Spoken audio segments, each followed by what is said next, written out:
in all honesty, it came down to, it was years of going back and forth with these suicidal ideations. And I just came to a breaking point where I couldn't do it anymore. If you've been thinking about starting a ketogenic diet, I encourage you to just do it. Yes, you are the reason I started this podcast in the first place. More than anything else, I love to empower people to take responsibility for their own health. And for so many people, a ketogenic diet is the most effective way to reverse metabolic dysfunction, which is the very foundation of all chronic illness. But to do this effectively, you need 3 specific tools or you're going to struggle and you won't see results. I do not want this to happen to you. I give you these 3 tools and walk you through how to set them up and use them to transform your health in my 5-day keto challenge. You can register right now for my next 5-day keto challenge at ketogenicdietcoach.com. I'm excited to introduce you to a very special guest today by the name of Mel Wardhaugh. Mel has successfully overcome decades of horrible bloating and stomach pain, which started in junior high school. Today, she is happy to say that she's won the battle against severe depression and anxiety by changing her diet. She's tried every diet under the sun and finally resorted to listening to her body and letting it guide her, while at the same time giving up her beliefs about veganism, which were making her sick and fueling her mental illness. Today, Mel is a functional wellness practitioner who helps people with poor digestion and low energy so they can finally get back to feeling themselves again and they can enjoy their life to the fullest.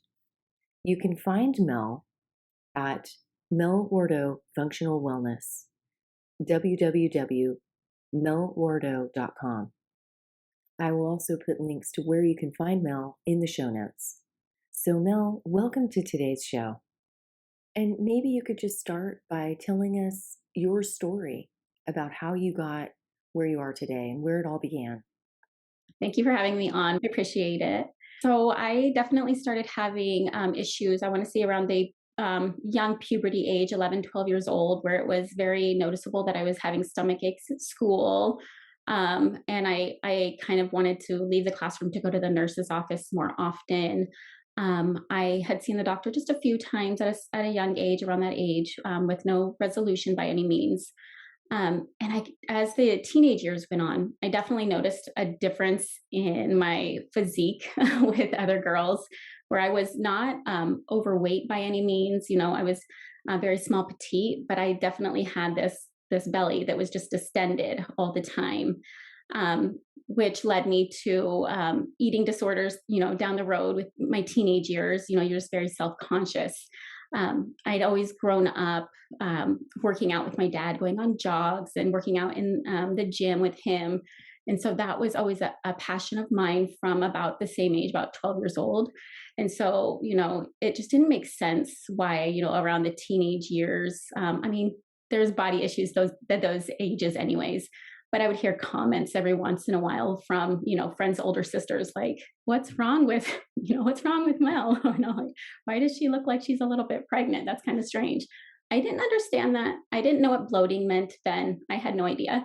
But I did think that probably for some preconditioning at home too, that I was just, you know, different. I was fat or something, right? Like, it's just all of these things that weren't true, but I didn't have words for them at the time.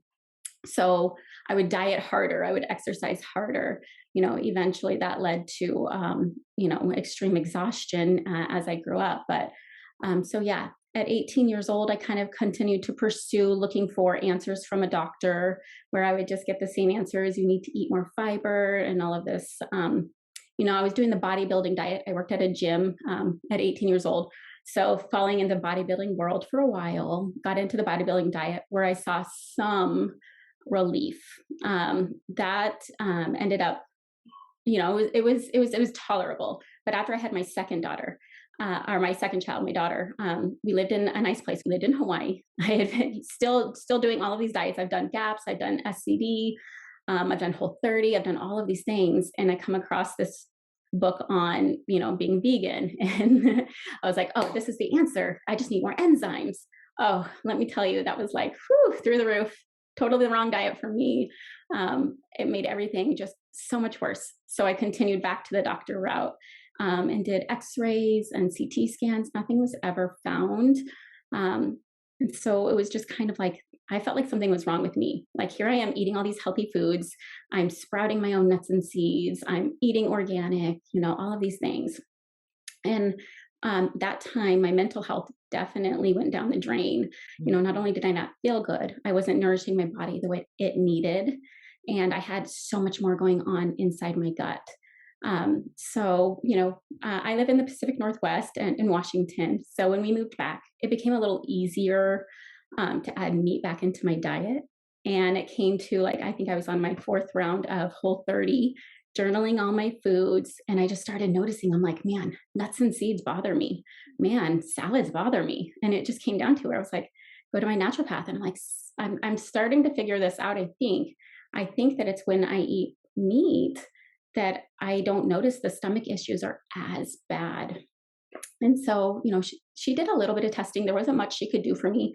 She thought SIBO. She didn't have the testing availability or the know-how how to interpret it anyways. So I kind of just went on that journey. I chased SIBO for a while. Eventually my mental health and my physical health was so bad that I literally couldn't take care of my children anymore. I was not the parent that I wanted to be or knew I could be. I was very short with them, very agitated easily. And the exhaustion was so bad that I couldn't work out anymore. Mm. If I went to go do a Zumba class, like, that's not hardcore, it's a good workout, but I would be on the couch for 3 days trying to recover from that.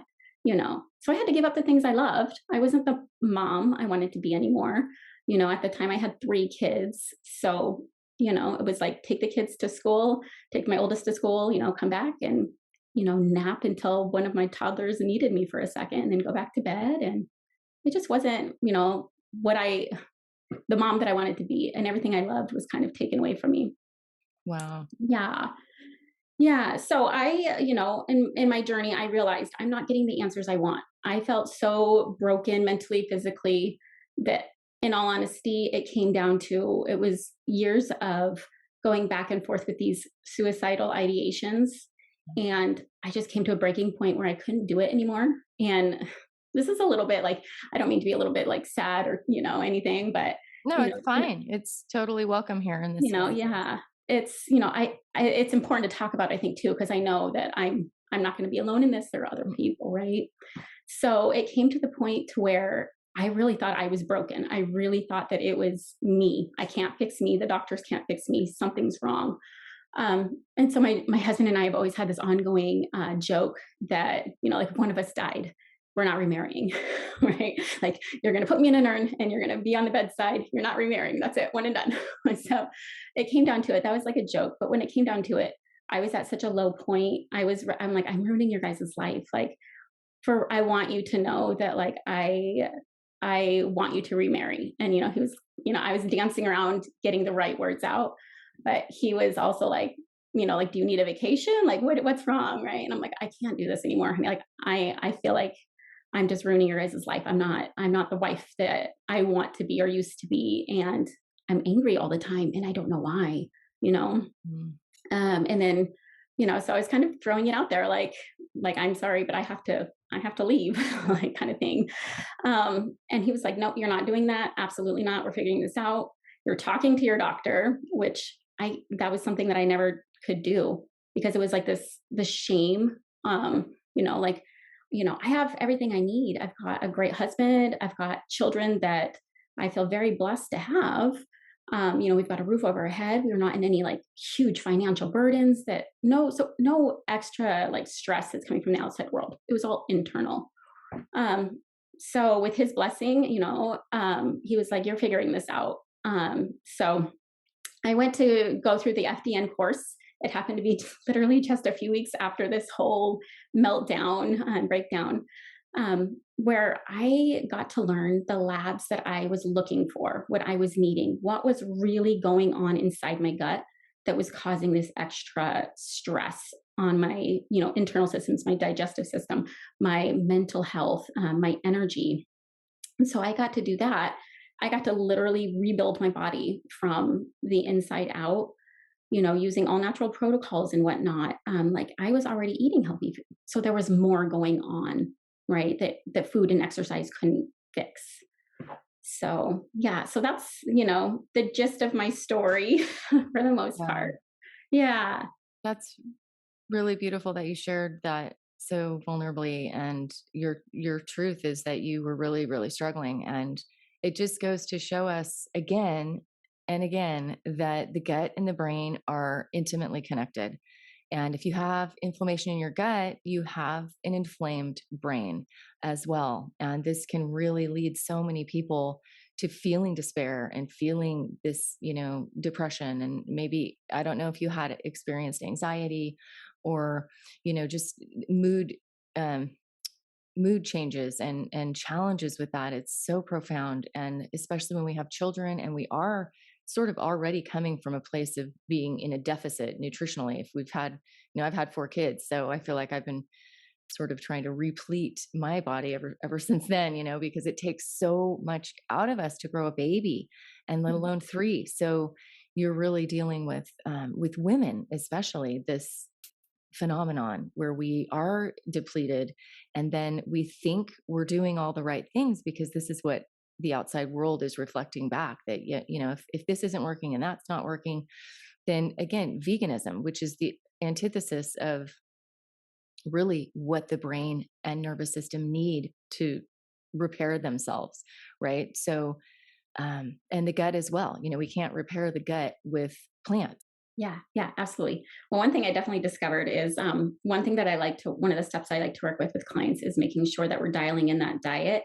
Because depending on your diet, if it's right for you or not, your nervous system will tell you for sure. And so it's not just like whether or not you're full or hungry, but so like eating that meat, it is very healing for the gut, but it was also very healing for my nervous system because it balances out that sympathetic parasympathetic branch in your nervous system depending on what you eat.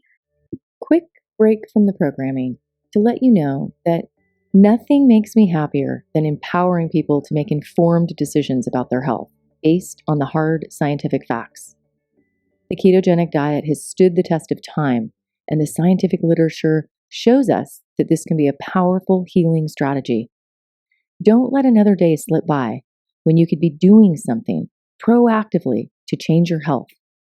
If you're still wondering how to begin your keto diet, it's time to stop thinking about it and start doing something. Go to ketogenicdietcoach.com and register for my next 5-day keto challenge. You will walk away with a clear plan, and I know you will absolutely be amazed by the results you will see in just 5 days. I think we all know this with children when we give them sugar, we see that kind of high, but we forget about it as adults. Like any food can do that to us, right? So there's that. But yes, too. So I knew in my heart at the time, I didn't know enough, but I knew in my heart I needed to get my adrenal function tested. That was refused to me by conventional medical, through that lens, because it wasn't like if you don't have an extreme like Cushing's or Addison's, then they're like, we're not going to test you. That was huge for me. I couldn't get off the couch, to take care of my kids, and I didn't know why. So I needed to know how to support that because I was already doing all the herbs and stuff for my gut, chasing, SIBO, whether or not I had that or not, I don't know. But I did have H. pylori.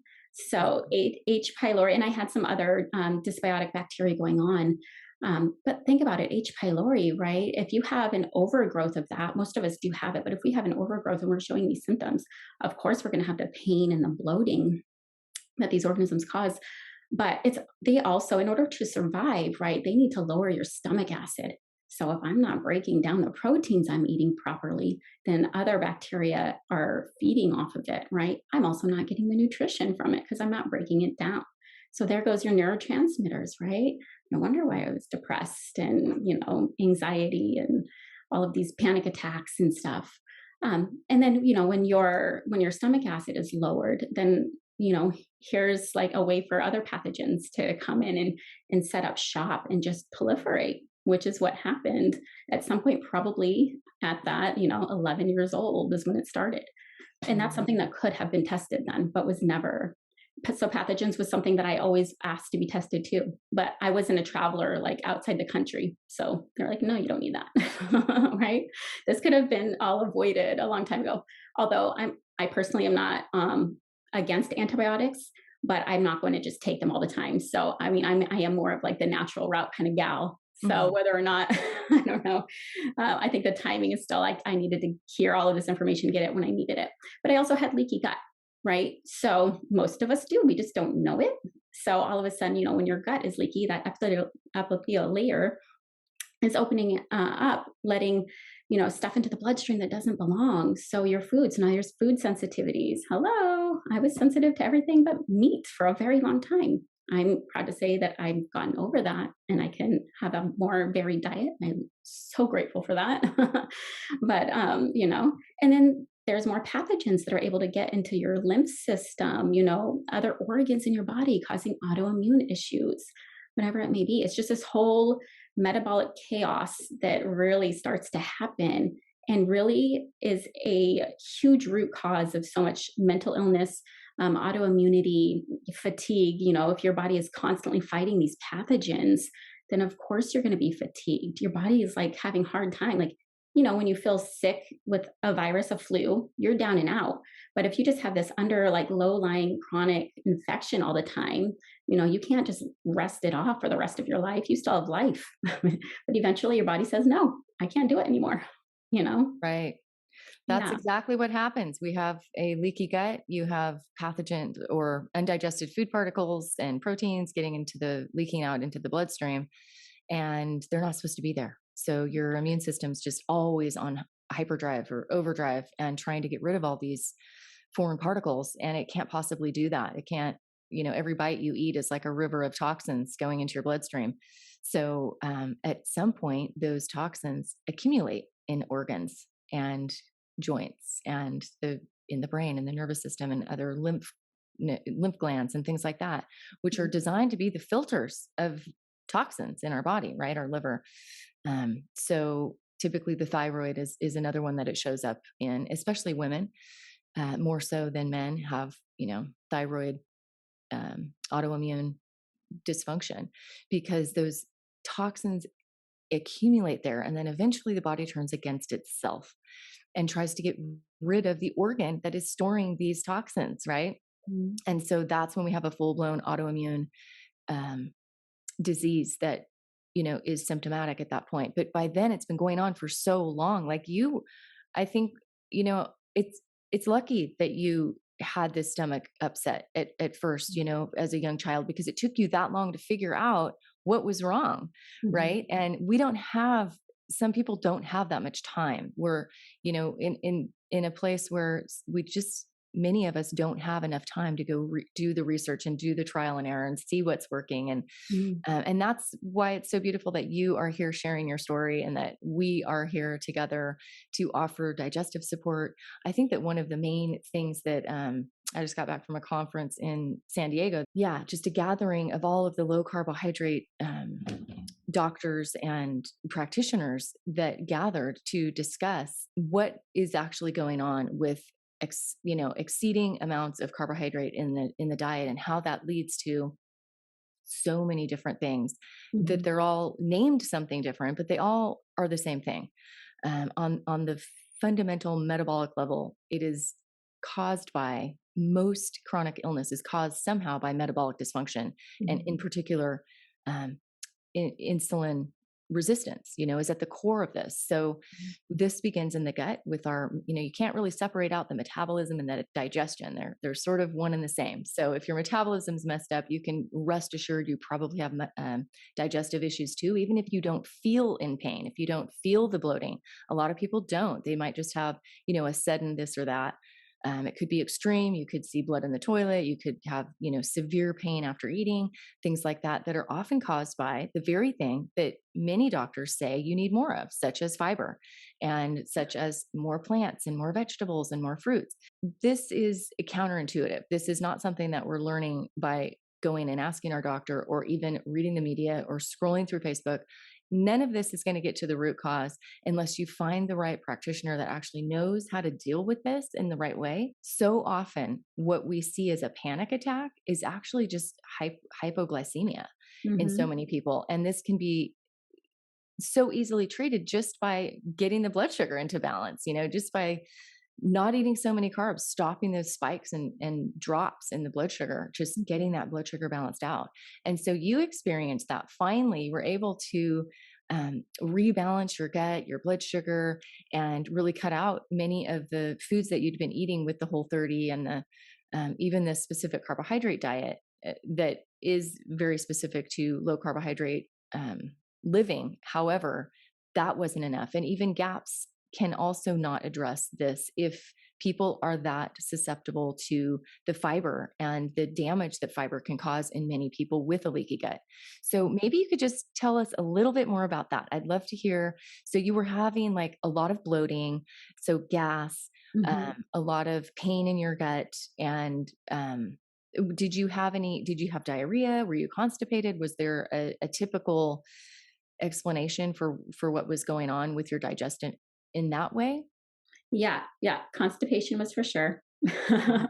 Like, even to this day, even though I'm, more regular now, like, I know when I'm about to get a virus because my colon will be like, slowing down." Mm. So I know, like, so it's still even a little bit of a struggle for that for me, and I honestly think that has, more to do with the nervous system for me. If I've been too busy, I haven't taken the time to really rest and do, my breath work and all of that stuff, then my nervous system is just edges a little bit more towards that. Just like that's where, like we think about our autonomic nervous system, right? All of these functions that should perform without you even thinking about it. So we're talking about our digestion, our motility, and all of that. You could be somebody who is, has diarrhea, like when you get that, nervousness, that anxiousness, whatever it is. But you could also have constipation. But also with that, we have this mind gut connection that is very much mediated by the microbes in our gut, right? So I definitely had some species of microbes that were contributing to the constipation. So as soon as I got that under control, things started to easily become more natural. And I'm not a vegetable chaser anymore. I don't Mm. have to freak out about it anymore. Like, oh, get that away from me. I'm going to feel awful. But I definitely don't reach out. It's just not what I need. But yeah, I'm glad you kind of mentioned that, some people just don't even feel the gut issues. So I have to say, yes, I'm lucky in that manner that I knew that there was a gut connection to all the rest of my health because I literally felt it every single day after every single meal. It took my life away for a very long time. But other people will feel it in their neural tissue, so their brain function, or they might feel it in their ability to detox or not. So even as interestingly enough, like if you're somebody who has like nightmares on a regular basis, that there's some liver stagnation. Well, all of this stuff, your endocrine function, maybe your hormones are wacky. All of this stuff has to do with your gut. But if you don't Mm. feel it in your gut, maybe you don't know, you don't recognize that. Especially as we get into perimenopause and all of that, where our adrenal function is going to start taking over for our hormones, right? If you don't have this knowledge that your gut is, kind of can add to the stress of this, you're going to have a harder time in menopause. But you won't know that your gut is connected to all of that if you don't have the gut issues. So thank you for touching on that because that's really important for sure. Yeah, it's like a check engine light. I always tell people, well, good, your check engine light's on. So Yeah. Yeah. that's a great way to know if something's working because you're gonna feel better or not. And Yeah. so it's usually not long before somebody realizes what's working and what Yeah. hasn't been working. And if Yeah. you have a if you have digestive pain, if you have pain anywhere in your body, but particularly in your digestive tract, you need to know that that's not normal and that's not okay. And that is definitely disrupting your entire immune system, your hormonal system, every system of your body is going to be affected, your neurological system. And I just want to reiterate that that is not normal. And even if your doctor tells you that that is normal or that there's nothing wrong, it doesn't mean that for you, there isn't something wrong that needs to be discovered. And it can so easily be addressed just by making dietary and lifestyle changes.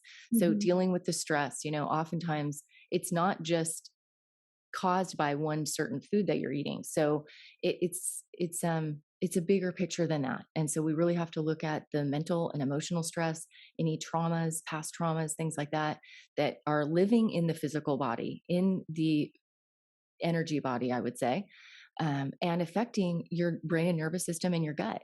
So it can be triggered. We can have a trigger that's a stressor that causes our gut to feel not at ease, or in a state of dis-ease rather. But Mhm. that doesn't mean that, we can just solve it by one putting one piece back into the puzzle. So it's Mhm. oftentimes we have to look at everything. I always say that it's to really change your health, you have to look at what you eat as well as what is eating you, Mhm. and Mhm. on an emotional level. So I talk a lot about that in my book, Radical Health Makeover, as well. And half of my book is about just the mind and how the mind impacts the emotion and our feeling body, and how that impacts our physiology, because your biochemistry is listening to your thinking and your feelings, right? So we have to be mindful of all of it. It's not just one piece, but unfortunately in modern medicine we've sort of parsed all these things out into, you go to the cardiologist, you go to the Rheumatologist, yeah, the PA, rheumatologist, you go to the whatever. gynecologist, you go Yeah. to all these different, Yeah. the ophthalmologist. So nobody's really looking at the whole picture. Everybody's looking at the pieces and parts. And it's kind of like that, legend of the elephant, and the blind men trying to determine what the elephant is in the room, or, they Right. all have a totally different perspective on what's going on. One thinks it's a rope, one thinks it's a fan, one thinks it's a log or a tree. Yeah. And we have to really look at the whole elephant and see all the parts, and that's not happening in modern medicine right now, unfortunately. Yeah. Something that used to probably happen more, where doctors would actually talk to the patients and ask them questions about their life and how they live their life and what's going on in your life, but we don't have time for that anymore. So it leaves a lot of people struggling to find answers. And so thank you so much for sharing all of that. I Yeah. think it's just so, so important. Yeah. So Especially that psychosomatic, right? yeah. Like if you're a doctor or whatnot and you're just treating the symptom, they're just not going to get better, right? And they don't know that when they leave with a prescription, that they're probably going to be on it for life without treating the underlying things. And one of those is definitely that psychosomatic, right? That mindset, that what's really going on in that person's life, what led you up to this in the first place, right? So Right. that mental emotional part is wildly important and is such a big gap that needs to be filled.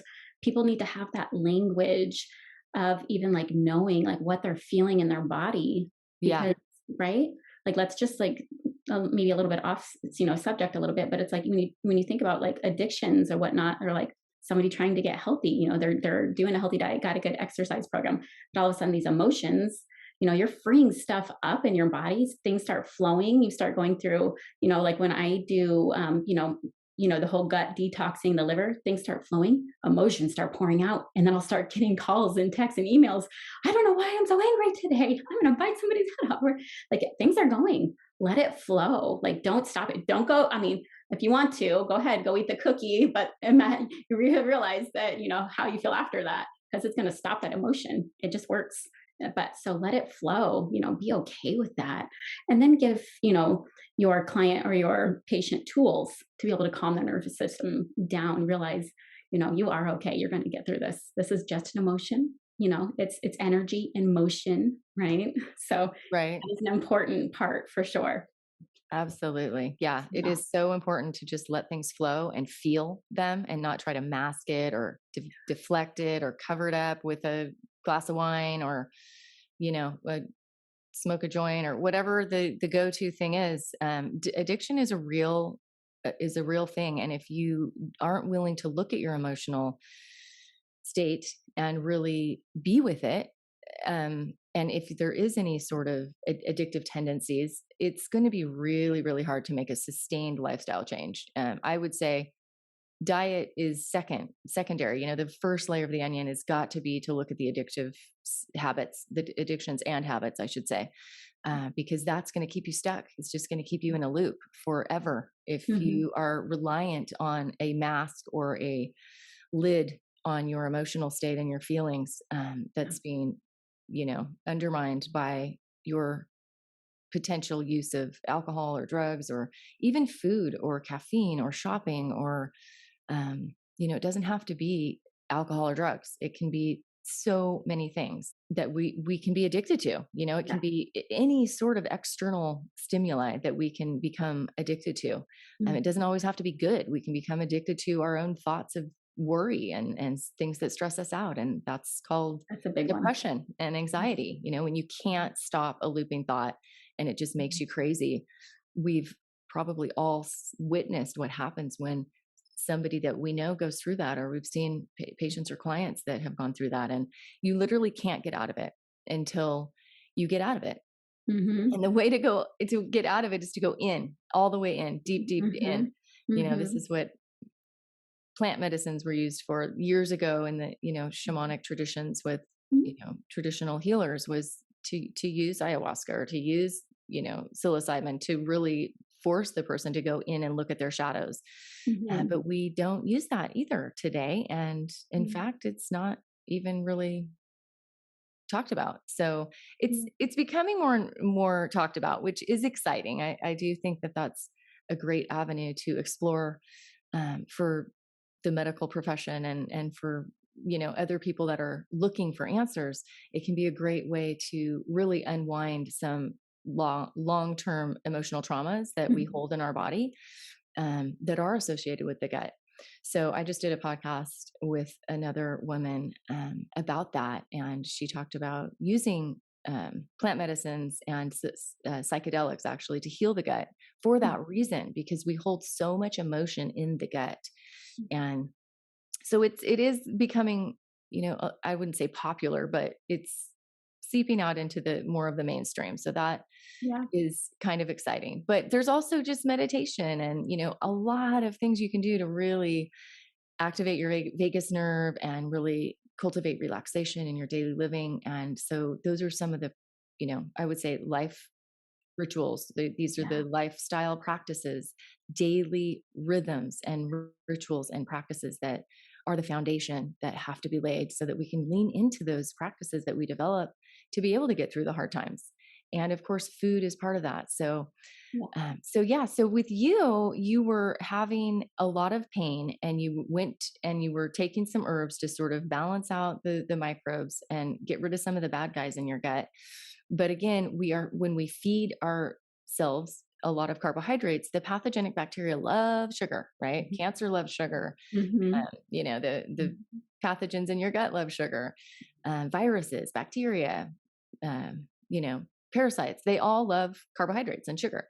So, of course, one of the main first steps is to get rid of that. And so you were working with some specific diets, and it sounds like you were cutting back on the carbs, and then you noticed that when you didn't eat them or ate more meat, you weren't getting as much digestive upset. Is that correct? Yep. Yeah. Yep. So in 2018 was when I noticed I was taking all the notes, like what was and wasn't bothering me that I could tell, and I realized I had just literally run out of most groceries in the house, and I was like, I'm just going to eat what we have. I don't want to go to the store right now, and it was literally just like some chicken sausages, and I was like, I actually don't feel like I have like this huge amount of gut pain right now, and so it was just in the back of my mind, and eventually I was like, well, there's something to this. And we'll come to find out, I definitely wanted to talk to my naturopath at the time because at the time that was scary, right?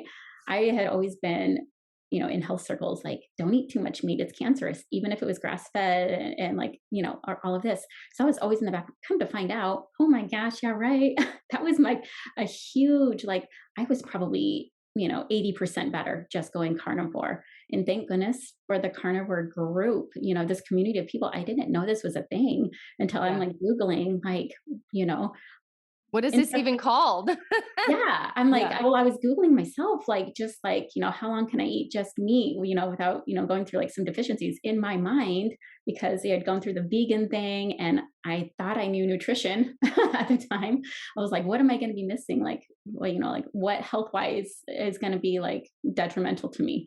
And all of a sudden, like, there's this whole group of people Yeah. that are doing this and their health is so that gave me mentally the confidence I needed that my body already knew, that Yeah. intuition that my body already knew, but I was shutting it down because it was contrary to what I was just, researching otherwise.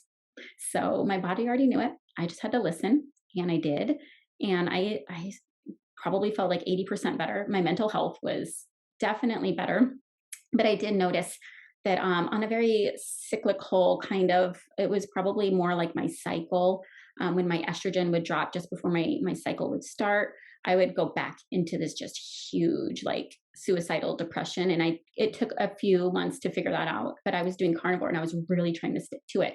And so after a while, after I think 3 or 4 months of that, I was like, something else is wrong for sure. I had to add carbohydrates back that my body could tolerate in order for my serotonin, which was low because of the H. pylori infection and the microbes, eating up my tryptophan, not going to make the serotonin as well. So I added bananas back that into my diet to first start with, especially around my cycle when I knew that was, and that helped me just I haven't dealt with depression in a couple of years now. So it Wow. was huge. So it's just listening to my body and whatnot. So I mean now I'm mostly I don't want to say carnivore because I don't like the having a label because I have been restricted in my diet, I feel like my entire life. I'm for the first time, I'm almost 40. For the first time in my life, I'm like, if I want to take my kids out for ice cream, for goodness sakes, I don't have to worry about my stomach, anymore. And then it's like this mental, emotional like release for me because food was always bad in one end because I can't gain weight, even though it was just bloating. And then, ooh, food is scary because everything makes me hurt, So for the first time in my life, I just feel like I have this freedom. So I would say if I had to give it a label, it's more like 90% like animal based because my meals are very protein. I just do better on Hmm. protein and fat. I just do. But I can be like, I can take an invitation out to dinner and not have to worry about what they're preparing or bring my own food. And that is to me, that is a huge relief. Like next week, I'm taking my son to Disney World. I've never been. He's never been.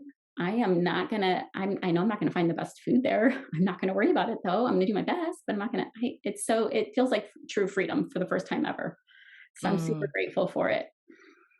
That's Yeah. awesome. Good for Yeah. you. So you can I mean, people might call it a cheat day. I don't like that word. And I also Yeah, don't I like, don't either. I I don't don't like, do no. I just don't yeah, worry. Like if we're out to dinner, I'm not gonna be like, oh gosh, like is the whole kitchen gluten free? And right. like, I know I don't cook with crappy oils in my house by any means, but I'm Right. also I'm also to the point to where like, and I don't even go out to eat hardly ever. I just do prefer to cook at home. But me and my husband are finally we have an older child now, so we can finally date again. Uh-huh. So we do good to go out every once in a while. And I don't have to be worried about coming home and being like, my gut hurts. I'm in bed because I don't know what was in it. And so it's nice. I don't have to be obsessive about it anymore. So yeah. But so how long did it take you to get to that point where, because this is something that, people ask me all the time is like, do I have to do this forever? And I always say, you don't have to do it forever. You have to do it as long as you have to do it. But the Yeah. main point is that I love that you keep bringing it up is that you have to listen to your body. And it's so important to not try to use mind over matter. It's like, oh, well, it's not that big of a deal or whatever. Or, I can't possibly be um, sensitive to nuts because nuts are healthy. I can't possibly be having a reaction to celery juice because all the people are talking about how we need to be juicing celery, or I need to be vegan because I'm going to save the planet, or whatever the reason is, the rationale and the belief system underneath this has to be mined out. And we have to look at what's really driving our choices and our behaviors. Yeah. And if it's not in our best interest, if we don't feel good after we eat it, chances are your body is waving a big red flag and saying, pay attention. You should be paying attention to this. This is why we're making you feel bad and you're in pain. Having gut pain is not normal. Having constipation or bleeding in, in the toilet, or diarrhea several times a day. This is not normal at all. So, or having pain in your body, especially your gut, it's so debilitating. And it's really your body just pointing back to you saying, hey, look at what's going on here. You need to take a deeper look because what you're doing is not working. Yeah. So I really appreciate you bringing up the journaling. I think that's so important. I actually, as a companion to my book, Radical Health Makeover, I have a companion journal called Radical Health Transformation Journal, because I feel so strongly about this, that people have to be documenting their journey or they're not going to get to the bottom of what's causing it. And it's so important. And even writing down your dreams. You had said something about nightmares, and I love that because that's something else that I have in my journal for people to document and journal about their dream world, because that is so important for really unwinding our emotional state and seeing into a little window into our subconscious mind, which is really the thing that's in charge. So we have to become mindful of its impact on our life, or it's just running us without our awareness, and that's unconscious living. So to become more capable of making conscious choices, we have to understand the impact of our subconscious mind on our behaviors, which is so important. So thanks for bringing up the part about journaling. I really appreciate that. Yeah. I think it's important too, because like you said, if you're not paying attention and you just don't know, then it's just going to keep continuing. It takes effort. It's a little extra time out of your day to really put that effort in, but at the end of the day, like once you kind of start to see, like these clues and, kind of, these repetitions, like, oh, like I had cashews and I had a headache. Okay. Right. Keep that in mind. What happens the next time I have cashews? Something happens again, take the cashews out, whatever it That's is. right. Right. So, Absolutely. Yeah. right. It's a self-fulfilling prophecy. I say to people a lot of times, you don't have to eat this way all the time for the rest of your life, but you will probably come to the point where you want to, Yeah. because that you feel better and you don't want to feel poorly. So it's Yeah. great too that you bring up that you can sometimes eat something that's not the perfect diet for you, but because you've done so much healing, you can tolerate some of the, I don't know, for lack of a better word, bad food, Yeah. or maybe not the perfect foods sometimes, but as long as it's not every day and it doesn't become part of your daily diet, Yeah. you're probably going to be fine. So if you can heal your gut enough to get it to, repair itself so you don't have that chronic leaky gut, sometimes on occasion you can have whatever you want and it's not the end of the world. Like, yourself and myself, I'm nothing extraordinary is going to happen if I eat, a bowl of popcorn or go to the movies with my kids, or, Yeah. and maybe, go out to dinner and have something that I wouldn't normally eat, Yeah. within certain parameters, I would say.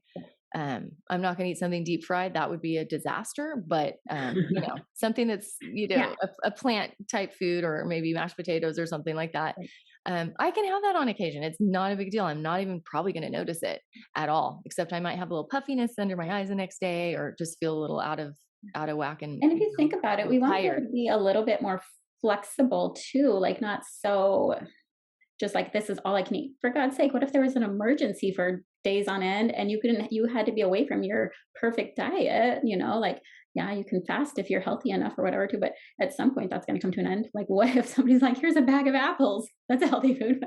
What if you're like, I can't have apples. I'm going to bloat up like a so there's something more going on. There's something in your microbiome that's like, if you can't eat healthy foods, although I am definitely on the bandwagon that a lot of us are probably overeating these healthy foods, green smoothies and stuff. I am going to call those out. I don't think that they're great to have every day. I don't think that they should be a meal replacement every day. We think about things like oxalates. You want to throw in some, like you said, cashews. There's, phytic acid. So there's all of these, plant anti-nutrients that we think we're getting all these nutrients, but we're really not. And it's damaging our gut lining. But, like I said, what if for goodness sakes we had to be away from a regular diet? There might be something more going on. So like, are we missing like, microbes like the oxalobacter that would break down the oxalates or whatever it may be? So you want to dig a little deeper. If you're very sensitive to, foods that grow from the ground, at all, then there might be something more going on. Although I do think that there's a genetic component to some of these, like your heritage, your ancestry kind of thing. Like you're gonna do better. Like I just, a lot of people we're finding out we just do better on proteins and fats genetically. I think that that's a big part of it too. So genetics, along with what's going on inside your gut, is huge. Yeah, absolutely. And you mentioned the oxalates and the phytates and the Yeah, tannins and the lectins and yeah, all of the plant toxins that are present in plant foods, yeah, seeds and nuts yeah, in and particular, yeah, and grains, obviously, but yeah, they're all seeds really when it comes down mhm, to it. But yeah, yeah, these things they collect in your body. Your kidneys are really affected because your kidneys trying to filter all this out, and a lot of times people get kidney issues, kidney failure healthy even can people, happen right? in healthy people. Healthy Yeah, people that's eating a right. So healthy diet. I love that you mentioned the green smoothies. I drank green smoothies for years. I even formulated green smoothies for lots of different companies, and I owned a green smoothie company for many years myself. And I had a really hard time putting that down and just saying, Mhm. no, no more chocolate, no more black tea, no more green smoothies. And I cannot tell you how much better I felt since I did that. And it's been like Mhm. a miracle. So yeah, Yeah. the joint pain is pretty much all gone all the time. And the only time I ever have joint pain now is when I eat some chocolate or I have some kale or anything like that. So I can feel it pretty immediately, Yeah. and I don't want to feel like that. So it just really diminishes my quality of life in such a way that it's just not worth it for me. Mm. So yeah, occasionally I'll have a little bit of salad, sometimes, but Yeah. for the most part, I'm pretty strictly carnivore, and that's not by choice. Nobody wakes up and says, "I don't ever want to eat plants again." It doesn't happen like that. It's people like you and me, I think, that have really just come to the point where they're so fed up and so ready for a change and so willing to do whatever it takes that they're like, "Okay, Yeah. I think this is, something I can try. And if it works for you, I like to say give it 30 days. If you Yeah. can notice some changes in 30 days, then you can go back and start adding things in that may be of plant matter. Yeah. But for some people, it's just the fiber in the plants that they're never going to be able to tolerate because there's just too much damage that's been done. Mhm. So you were eating vegan and then you went and sort of stopped consuming different plants and different plants and different plants until you came down to pretty much like a GAPS carnivore diet. Is that right? Mhm. Yeah. Yeah. Yeah. I was very strong. I was vegan for 3 years, but like I said, I was in Hawaii at the time, so that was a lot easier. It's warm. Nobody wants to turn on the stove, and of course, I love animals. Who doesn't? Like I'm all about it. And I was doing all the things. I was doing it right. I was making my own kombucha. I was sprouting seeds. I was doing everything from scratch. Everything. I was raw vegan for a long time. Mm-hmm. So was I. I did that trip also. uh, but here's that taking away the intuition that your body knows against what it was good for somebody else. And then they're like, this was good for me. And you're reading all of this, the books you're reading and everything you're reading online. And then you discount what your body's telling you. I Yeah. was in so much pain. And like, that is when my mental health went way down. Like I need that extra. I was not breaking down food. I was not getting enough amino acids. My mental health went just poof out the window. Were you So also anemic?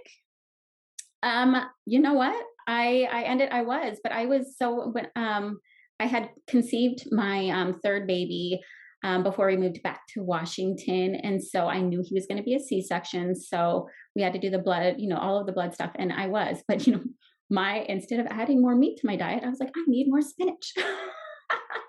Of course, I wasn't willing to give up my ideals, and everybody should be vegan, but it literally took um, facing myself and my thoughts and being able to be honest with myself. Like, am I going to continue discounting what my body's telling me against, I really thought I had it figured out. Like, we just need more vegetables. Like at some point, that's 3 years into it. At some point, it's not the vegetables. There's, they're not Mhm. helping me anymore. Like, if they did for like a small time, I don't know, because I was already healthy before. Like I said, I was in like the bodybuilding kind of arena, so it was like, brown rice and chicken breast and broccoli. So boring, but so I wasn't like I was eating junk food by any means. So I don't know if it was ever really that helpful for me, but I don't know. But there's that intuition. Like my body was not, it was rejecting it, but I was rejecting what my body was saying for sure. It's so easy to do. It's so easy to fall into that trap of not listening to your Yeah. body and listening to your mind and what it's telling you. And again, one of the things I talk about in my book a lot is how to just differentiate your aware, conscious, sort of higher self and your inner dialogue with your subconscious programming, right? Or our belief systems, and how to really determine what is what in there so that we can make sense of it and actually leverage it to our best interest and to help us make these sustainable changes. And it's so challenging when we're bombarded with every aspect of the media and the medical uh, narrative, you could say, that we're doing something wrong. And if we go outside of this confine of what we're taught to believe is correct nutrition, which is based on the faulty food pyramid to begin with, that we're somehow killing the planet, killing our neighbors, Yeah. destroying our children, and all of the things. But yet we feel so miserable and depressed and anxious, and we're in pain, and we need to take medications just to live. That's not normal. No. So, No. yeah, but to unwind that and to sort of weed out what is something that is important from what isn't is really challenging. So, I don't envy you out there if you're listening to this and you're in the same boat, because it's a long road. And for me, I think one of the things that really helped was um, a lot of meditation and really beginning to understand the patterns of the mind and my mind, and being able to then distinguish between what is real and what is not. And we think that our thoughts are real. We think that they are factual, but they really are not, And if you believe all your thoughts, you're going to be in real trouble. So I guess I just want to put that out there, that you are not your thoughts. Your thoughts are an aspect of you, and you are not them. And it doesn't mean that they're true. So we don't always take the time to question our thoughts. We just automatically assume that they're true or that we believe them. And I think that's one of the fundamental traps that humans in general can fall into so easily. And it doesn't need to be the case. When you start to become more aware of your thoughts, then you can really start to see, oh wow, this is interesting. Let's go deeper into that and see where we go. Yeah. And there's so many different meditations that you can do to really begin to discover Mhm. your thought patterns and Yeah. how they're influencing not only your physiology, but your habits, your actions, your feelings, um, and just everything about your life can be redirected if we start here. It all starts in the head first, It really because you can does. have a thought that creates anxiety in an instant, right? So it's a direct connection. It happens immediately. You can just think about something bad happening to one of your kids, and all of a sudden, I'm like dripping with sweat and my heart's pounding, and Flooded like, with okay, cortisol.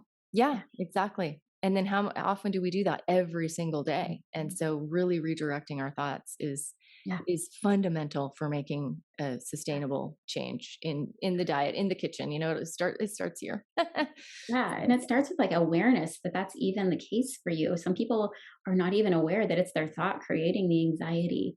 Of course, right. there could be something more going on creating these. There could be microbes that are adding to that. Of course, there could be part of your diet that's adding to that. Of course, but sometimes it just takes the awareness of, okay, I'm having this thought again. It's stopping that automatic negative thought. That looping automatic.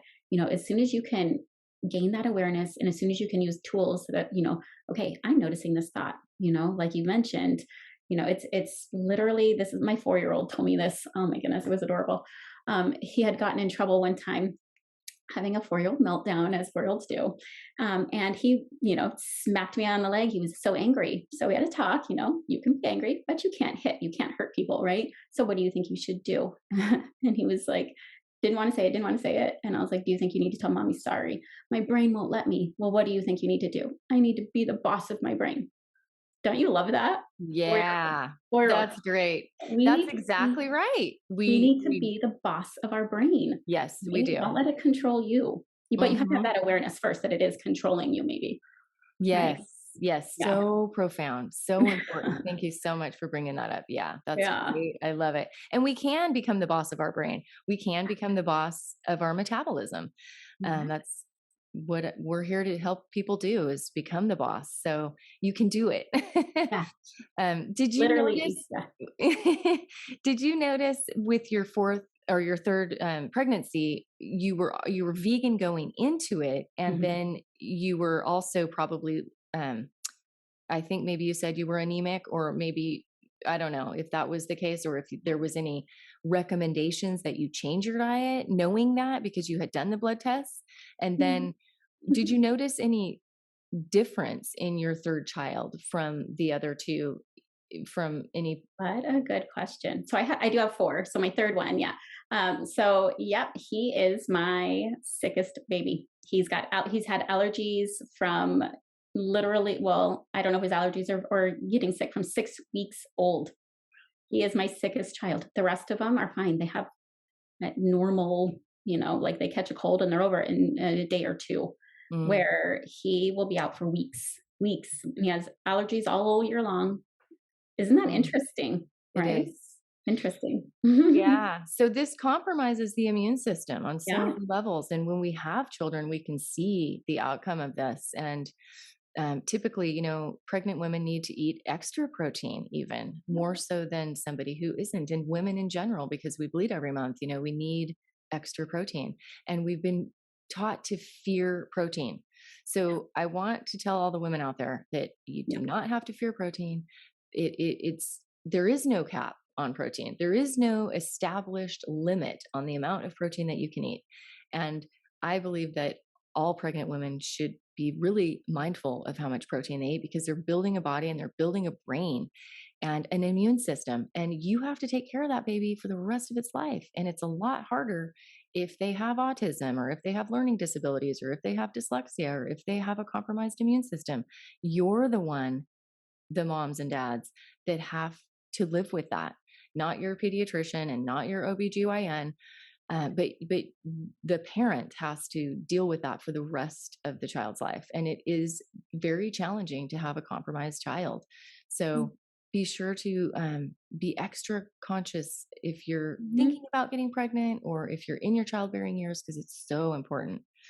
Yeah, Yeah. yeah. One of my biggest regrets, 100%. I do, but you know what? I've got the tools now to where, we can, help him, we're continuing to work on his gut and Yeah. whatnot. It's going to be, a little bit more of a struggle for him to continue to build back up, but at least I have the tools Yeah. now and the You knowledge do. now, right? So you don't know better sometimes until it's like hindsight 2020 kind of thing.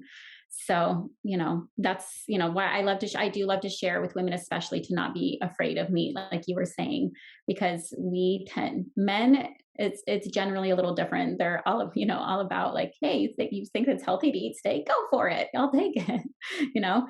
But, as women, we're like, I think up until the last, what I say, 2018, up until the last 4 years, I probably had 2 steaks my entire life, right? I was very Wow. afraid of red meat in general. That Hmm. happened to be the most healing food for me. Yeah. It just, my body loves it. Yeah. So, yeah. It's okay to admit that, ladies out there. It's Yeah. okay to say, I eat beef, I eat grass-fed beef, Yeah. and I like it, and my body is so happy, because that's what we evolved eating for 4.5 million years. We Yeah. ate free roaming Yep. bison, Yeah. roaming the land, and Yeah. that is what humans evolved on. And so our system is just well designed and perfectly happy when we give it what it's designed to eat. So I just want to put that out there for any women who Mm. might be feeling, oh my God, I can't have steak. That's gross. Or, I don't want to kill animals, or I don't Yeah. like to cook it, or I don't like the way it smells in my kitchen. I get it. I've had the same struggles and the same stories, and I hear it every day from other people I'm working with. And give it a try because it might just change your life, and it's worth it because you deserve to be happy and healthy and enjoy your life. And you can't do that if you're sick and on medication and feeling crappy all the time. So, Yeah. yeah. Yeah. Go steak. Yeah. Yep. Go beef. Uh-huh. Yes, indeed, for sure. Uh-huh, indeed.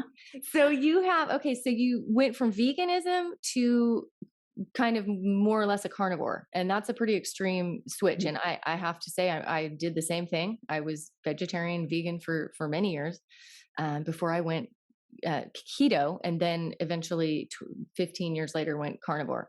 Um, so what happened? Okay, so you began to see the connection through your journaling, which is so amazing, that you were eating less plant foods and more animal proteins and animal fats and feeling better. So obviously you kept cutting out plants, and then you did full carnivore for a little while until everything kind of settled down, and then now you can add plants back in. What was that like? What was your journey like with that when you did the transition? Well, it started out with my daughter really wanted to make me a smoothie for I don't know why, but I was a little timid too because I was like I was really staying on like this the steak and like sometimes chicken or whatever, but usually mostly just steak. I was a little timid. I was like, okay, well, I'll just do a little sip, and it was okay. I was like, oh, like there must be some rebalancing going on. It's okay. So I just kind of every once in a while is like like it's summer. Well, it's not summer. It was summer, right? So just add some blueberries, and I do fine on blueberry. I was just noticing, and it's just little bits at a time. It wasn't like full. Like I still like if I were to go eat just like a big fruit salad or something, I probably wouldn't feel good. Like mentally, like my stomach is okay now, but Mhm. I would feel sluggish Yeah. because it's just not the right fuel for my body. Too But much glucose, yeah? it's just yeah, it's just not the right fuel for my body, and I will Mhm. feel a little bit, like, sluggish and even a little bit like my head is like, I'm a little, like I don't know, I just don't feel it myself, Yeah. right? So, like we talked about earlier, like, the food that you're taking in and the amounts of each macronutrient is gonna be different for each person, Right. depending on our DNA, what we do best with, what our current situation, our current health is, and I just am not good on a ton of carbohydrates. I just am Mhm. not. So I like that I can be more flexible if I want. Like I said, around my cycle. So that third week, I know that if I want to make sure that I'm staving off any like potential like huge dips in like that estrogen serotonin connection.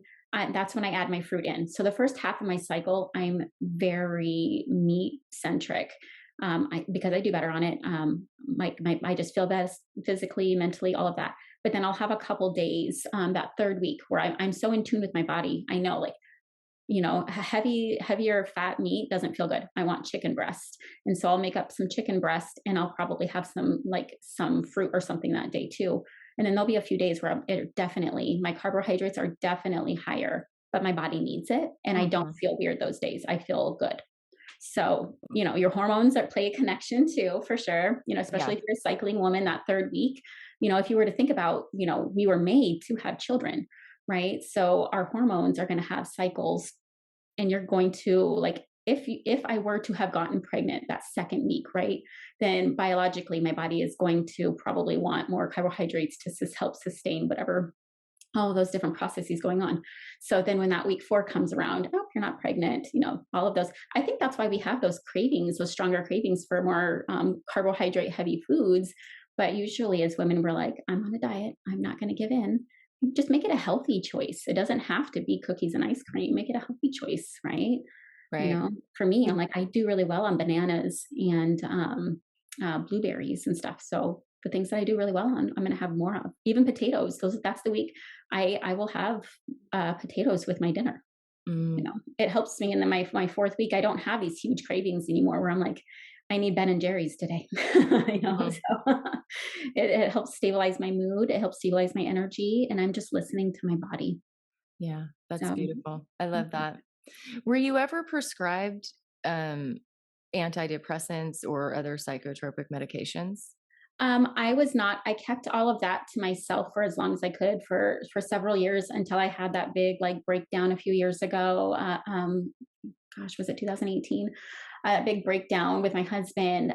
And then he made me go, talk to my naturopath, and she asked me, very seriously, like, are you asking for a prescription, or do you want? So I did go on, um, what we call it, homeopathy kind of drops, and that really helped brings, things to a more stable level, to where it was like, I was feeling a little bit better. And then I myself decided to go on amino acid therapy. Hmm. So because my digestion wasn't so good, I kind of put two and two together. I needed to take tryptophan on its own for a very long period of time. Okay, for like 4 or 5 months, I think, at a higher dose.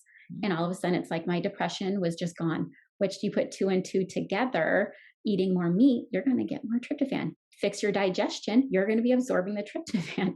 Get rid of the bad, dysbiosis, gut bugs, H. pylori if you have it.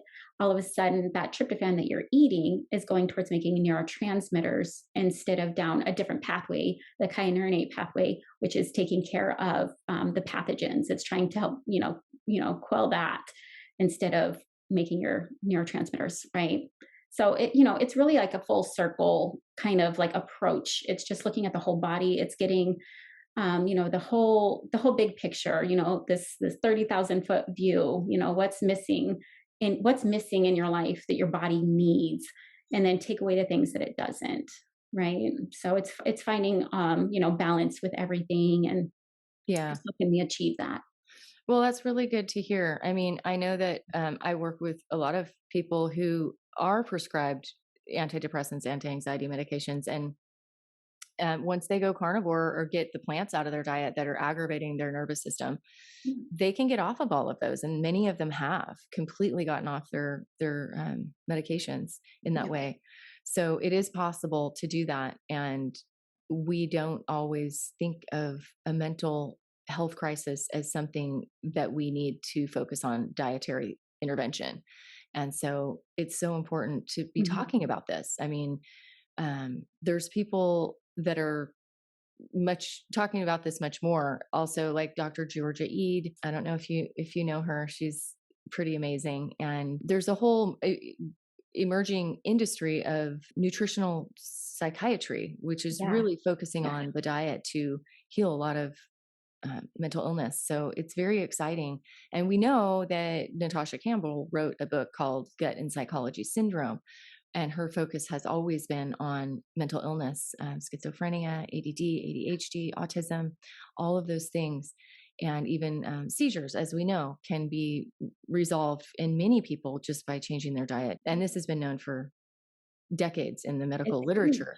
It's Yeah. just not something that even the seizures aren't being talked about in the medical community. I have a lot of people that have to figure that out all by themselves too, and it's taken them 20 years to figure out that Which they is could wild. control their seizures with diet. But why didn't their doctor say anything? They said, I don't know. They never mentioned it. And one day somebody said something, and they went down a rabbit hole and discovered, wow, there's a whole protocol for this. Why didn't anybody talk about this? It's called the ketogenic diet, and it's been out there for 40 years, and people have been using it. So Yeah. this is not new information. It's just information that doesn't readily come our way because it's not sponsored by Yeah.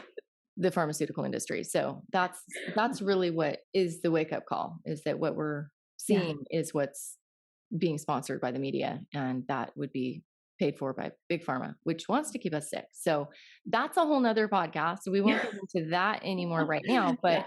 essentially that's what we're up against, you guys. So we have to reprogram our brains and really become mindful of our thinking and our belief systems, because it's sort of brainwashed to believe the wrong things about health, and it's keeping us, many of us, stuck until we break free of those belief systems. So if there's something you might want to leave people with, what would that be? Yeah. Yeah. I think that it would be like, you are not broken. If you were in the same position that I was, you're doing all of these things, you're doing healthy things for yourself, but you're still feeling like there's something wrong with you, whether that be physically, whether that be mentally. You can't get out of bed, maybe like I was for a little while. There's nothing wrong with you. There's just something deeper going on, and there are answers for you. That is really important to learn. I feel like learning that inner intuition that we all have, that we might be ignoring. with so many things in life. It could be, like we talked about our food. It could be like, I've seen a doctor for nothing. They keep saying nothing's wrong with me or something, or we can't figure out what's wrong with me. I have this diagnosis. There is something, there are answers. There are practitioners, like you, like myself, that understand the root causes of things. It's just, being able to go outside the box, the conventional medical lens, that box, to find those answers and to know like your intuition is right. You're not broken. There's just other things that might be going on that you are not aware of, so that you're not getting to the bottom of it. But it's not you. I realize that what you've heard here is a radical departure from today's politically correct nutritional guidance. If it were politically correct, it would be endorsed by the media. And if it were endorsed by the media, it would be endorsed by Big Pharma. Let's face it, Big Pharma makes money when you and I stay sick. But the truth is, you can take control of your health if you have a plan, a system in place, and a support network. After helping people get keto adapted for over 25 years, I found that everyone who succeeds does 3 things. I walk you through exactly what these are and what to do specifically to get into ketosis in just 5 days. You can join my next 5-day keto challenge right now by going to ketogenicdietcoach.com.